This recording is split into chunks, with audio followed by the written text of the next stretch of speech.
ہماری ویڈیوز دیکھنے کے لیے ہمارے چینل صراط جنت کو سبسکرائب کریں۔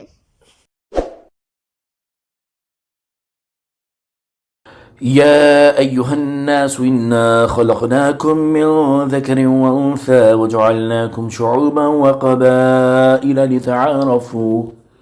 اے لوگو، ہم نے تمہیں ایک مرد اور ایک عورت سے پیدا کیا اور تمہیں قومیں اور قبیلے بنایا تاکہ تم آپس میں پہچان رکھو۔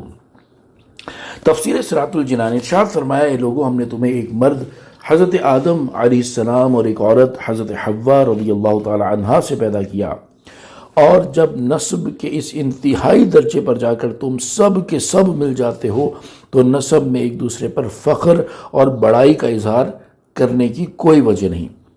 سب برابر ہو اور ایک جد اعلیٰ کی اولاد ہو، اس لیے نسب کی وجہ سے ایک دوسرے پر فخر کا اظہار نہ کرو۔ اور ہم نے تمہیں مختلف قومیں، قبیلے اور خاندان بنایا تاکہ تم آپس میں ایک دوسرے کی پہچان رکھو اور ایک شخص دوسرے کا نسب جانے، اور اس طرح کوئی اپنے باپ دادا کے سوا دوسرے کی طرف اپنے آپ کو منسوب نہ کرے، نہ یہ کہ اپنے نسب پر فخر کرنے لگ جائے اور دوسروں کی تحقیر کرنا شروع کر دے۔ یاد رہے کہ دنیا میں وہ امور اگرچہ کثیر ہیں کہ جن کی وجہ سے فخر و تکبر کیا جاتا ہے، لیکن نسب ان میں سب سے بڑا امر ہے، کیونکہ مال، حسن اور بزرگی کی وجہ سے کیا جانے والا تکبر ہمیشہ نہیں رہتا، بلکہ ان چیزوں کے ختم ہونے پر تکبر بھی ختم ہو جاتا ہے، جبکہ نسب کی وجہ سے کیا جانے والا تکبر ختم نہیں ہوتا۔ اسی لیے یہاں بطور خاص اس کا ذکر کیا گیا۔ فخر و تکبر کے اسباب میں سے ایک اہم سبب اپنے نسب کے ذریعے دوسروں پر تکبر کرنا ہے۔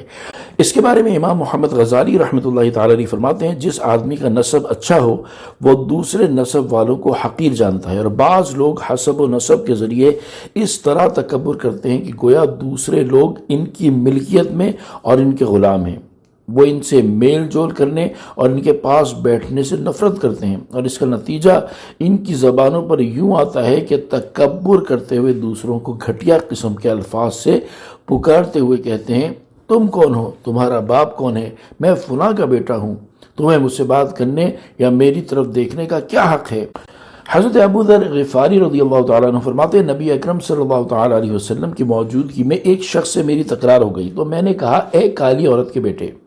تو نبی کریم صلی اللہ تعالیٰ علیہ وسلم نے ارشاد فرمایا، اے ابو ذر، سا پورا نہیں بھرا جاتا، سفید عورت کے بیٹے کو سیاہ عورت کے بیٹے پر کوئی فضیلت نہیں۔ حضرت ابو ذر رضی اللہ تعالیٰ عنہ فرماتے ہیں، میں لیٹ گیا اور اس شخص سے کہا، اٹھو اور میرے رخسار کو پامال کر دو۔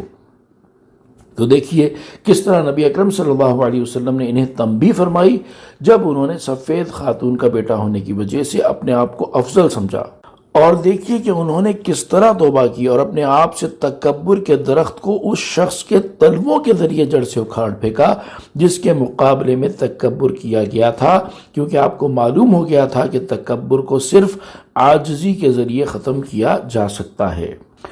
اسی سلسلے میں مروی ہے کہ نبی اکرم صلی اللہ تعالیٰ علیہ وسلم کی موجودگی میں دو آدمیوں نے ایک دوسرے پر فخر کا اظہار کیا۔ ایک نے کہا، میں فلاں کا بیٹا فلاں ہوں، تم کون ہو؟ تمہاری تو ماں ہی نہیں۔ اس پر حضور اقدس صلی اللہ تعالیٰ علیہ وسلم نے ارشاد فرمایا، حضرت موسیٰ علیہ السلام کے سامنے دو آدمیوں نے ایک دوسرے پر فخر کیا، ان میں سے ایک نے کہا، میں فلاں کا بیٹا فلاں ہوں۔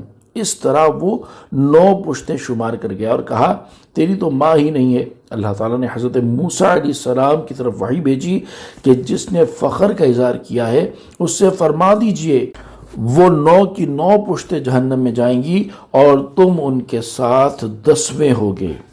نبی اکرم صلی اللہ علیہ وسلم نے ارشاد فرمایا، لوگوں کو اپنے آباء و اجداد پر فخر کرنا چھوڑ دینا چاہیے، وہ جہنم میں کوئلہ بن گئے یا وہ اللہ تعالیٰ کے نزدیک ان کیڑوں سے بھی زیادہ ذلیل ہیں جو اپنے ناک سے گندگی کو دھکیلتے ہیں۔ اللہ تعالی ہمیں اس باطنی بیماری سے محفوظ فرمائے، آمین، بجاہ النبی الامین صلی اللہ علیہ وآلہ وسلم۔ صلو علی الحبیب صلی اللہ تعالی علی محمد صلی اللہ تعالی علیہ وآلہ وسلم۔